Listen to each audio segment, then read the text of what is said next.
Assalamu alaikum rahmatullahi wa barakatuh. Hope you're doing well. We're continuing our reading of St. Thomas Aquinas' Summa Theologica. We were dealing with goodness in general, God, and the divine attributes. We're on the fourth article, which is called Whether Goodness Has the Aspect of a Final Cause. And if you're familiar with Aquinas, you'll see that he has often talked about the final causes, okay? Let's begin. Bismillahirrahmanirrahim. Now, don't forget, this is a objection and then reply to objection format, okay?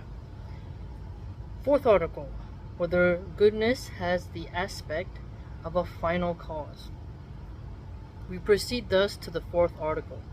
Objection 1.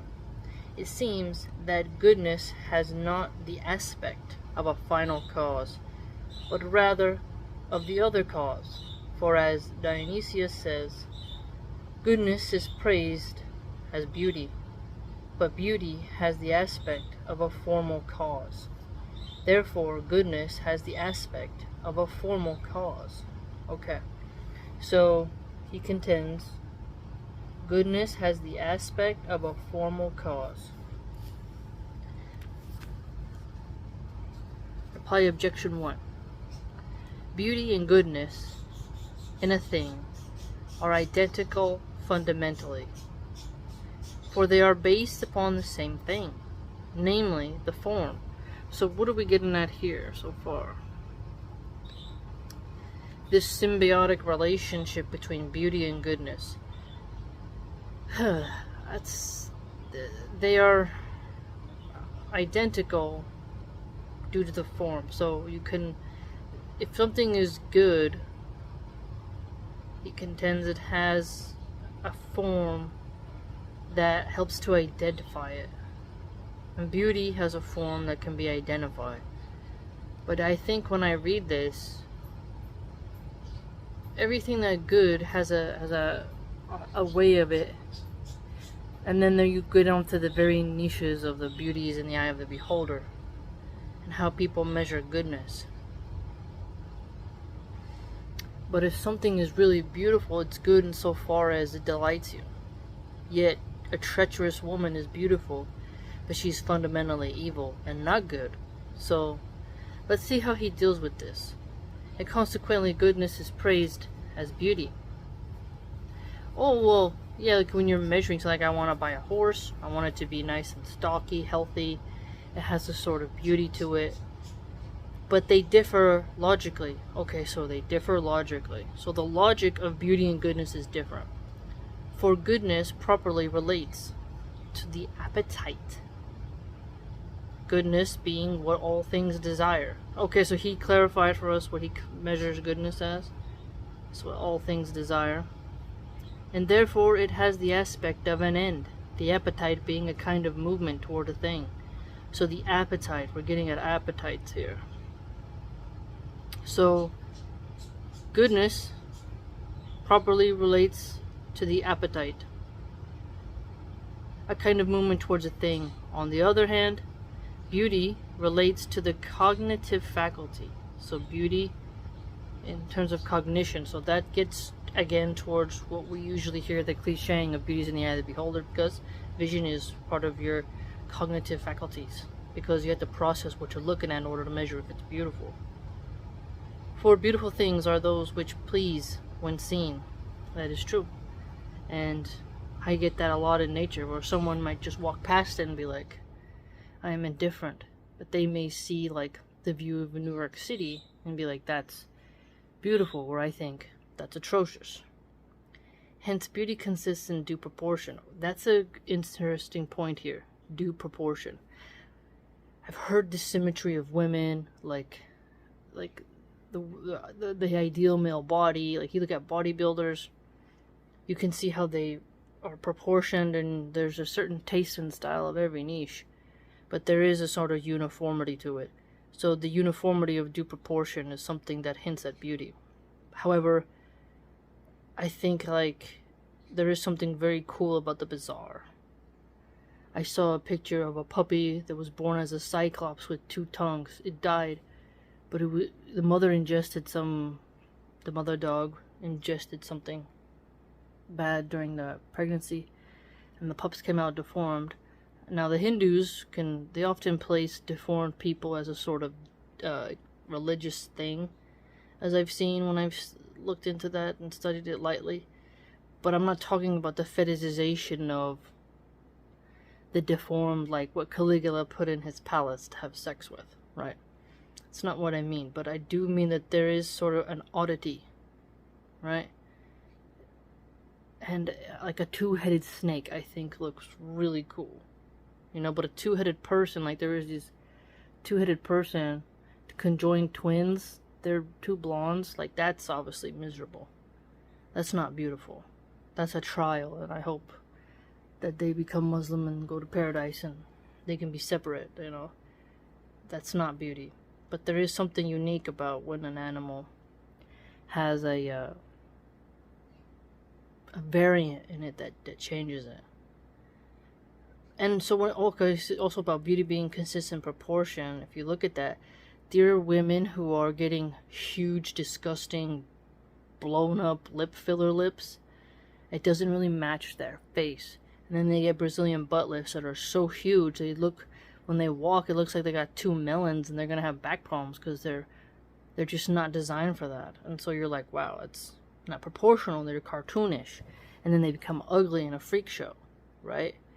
So, but those women think that by getting gigantic watermelons stitched onto their butt, that they are now beautiful, when we can see, like, that's not really proportional.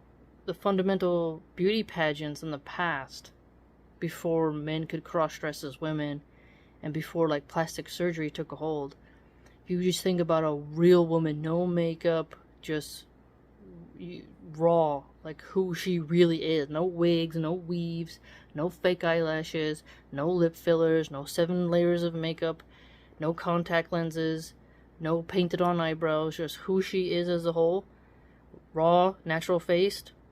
Then you would see true beauty, right? Then you could measure who was truly beautiful with due proportion.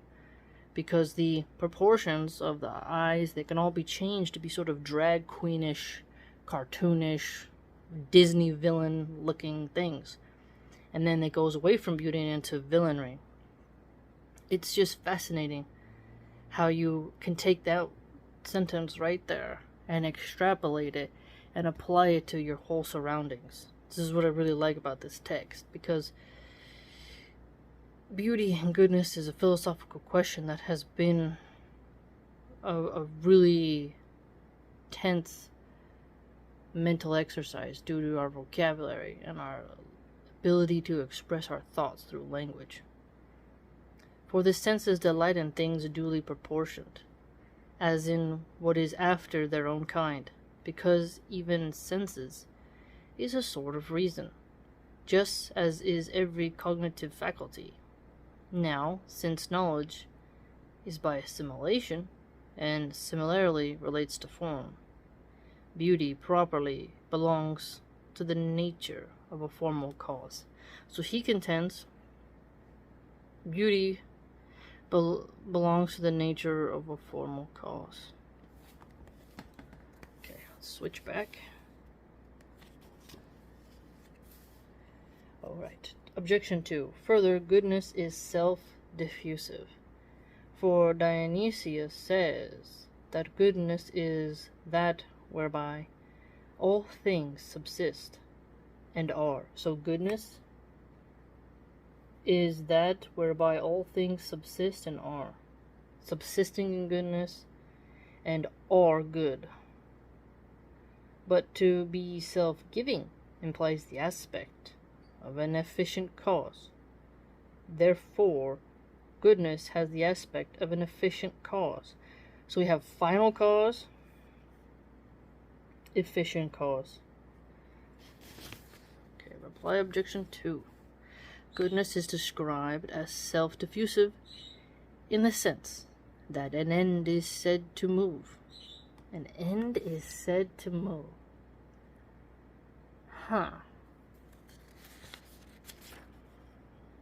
Objection 3. Further, Augustine says that we exist because God is good. but we owe our existence to God as the efficient cause. Therefore, goodness implies the aspect of an efficient cause. Wow, see, just like, it's almost like a syllogism. I think it is, actually. Presenting it, connecting it, and then giving your conclusion.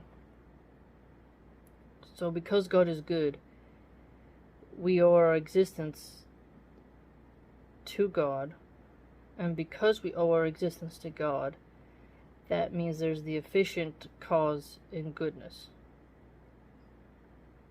Okay, let's see what he objects. Reply objection 3. He who has a will is said to be good, so far as he has a good will. Ooh, that's a good point. So each one of us possesses a will. You can use that free will to do malice or goodness. And if the majority of you, it seems, is built upon a good will, then you are good. Because it is by our will that we employ whatever powers we may have. Ooh, that's a good point. That is a good point. Alright, so that's a really good point. So if you have a good will, you are good if you employ your powers for the end of that will. So that seems like the final cause, it sounds like. So if you have a good will, your will employ itself to the final cause of goodness. Hence, a man is said to be good, not by his good understanding, but by his good will. That's true. That's good. So, you're not called good because you have an intellect, but rather on your actions. The force that propels you, essentially. Now, the will relates to the end as its proper object. Thus, the saying, we exist because God is good, has reference to the final cause. On the contrary, the philosopher says that is to be considered as the end and the good of other things, for the sake of which something is. So notice this, for the sake of which something is. When we say for God's sake, and if God is good, then we say for goodness sake, for God's sake. And then we have here, for the sake of which something is. These words that we have connect, which we do things for the sake of Allah subhanahu wa ta'ala. Very fascinating when you start to connect the grammatical and rhetorical yet philosophical statements. It really clarifies it in your mind. That's why Aquinas is such a really brilliant person. I answered that. Oh, so therefore goodness has the aspect of a final cause. So he does therefore hold the view that goodness has the aspect of a final cause. That final cause is to be more good, it appears. Because if God is good, we have an efficient cause to be good. And the final cause is to be in goodness. If you have a good will, it propels you to do good. It just keeps unfolding into more and more goodness. I answered that since goodness is that which all things desire, and since this has which all things desire, and since this has the aspect of an end, it is clear that goodness implies the aspect of an end. So, goodness is that which all things desire. And since goodness has the aspect of an end, he contends that goodness does have an end, but an aspect of it. Aspect of an end is like the thing we're getting at here. So yes, goodness has the aspect of a final cause. Nevertheless, the idea of goodness presupposes the idea of an efficient cause, and also of a formal cause. So don't forget, we have final cause, formal cause, efficient cause. For we see that what is first in causing is last in the thing caused. Fire, for example, heats first of all before it reproduces the form of the fire. Ooh. It heats and then makes the form. Ha! That's a good point. Yeah, because if you have to get that, well, dang it, what's that? Ember, right? The embers, like the heat comes and even if it's like fast, but still the heat has to come first before you get to fire.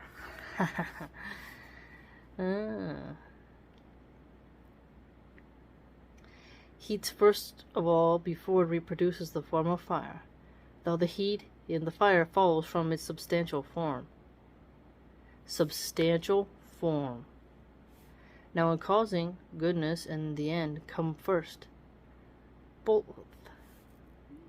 of which move the agent to act. Secondly, the action of the agent moving to the form. Thirdly, comes the form. Hence, in that which is caused, the converse ought to take place, so that there should be the form whereby it is a being. Secondly, we consider in it its effective power. Okay, so effective power, whereby it is perfect in being. For a thing is perfect when it can reproduce its like. Ooh.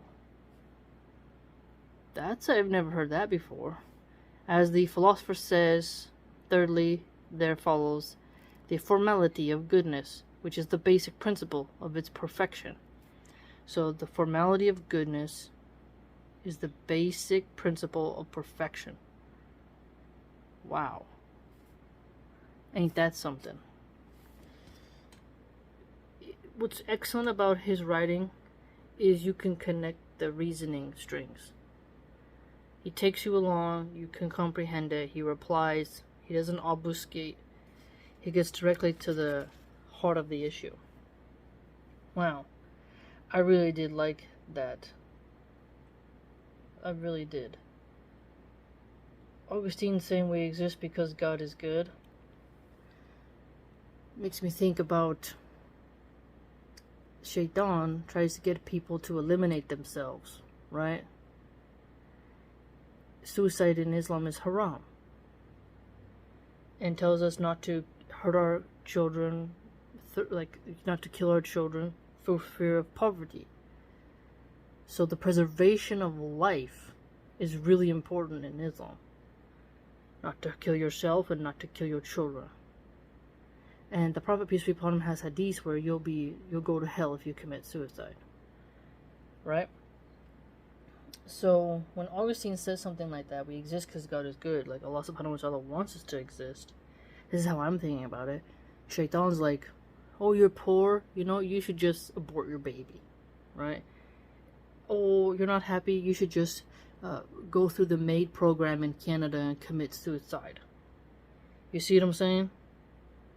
You can start to connect the spiritualness and see the common threads of what is God, what is our purpose, and how we are to behave. I really enjoy this text. All beings wanting good kind of shows you how non-pessimistic he is. And I find that to be quite wonderful. Let me know what you think.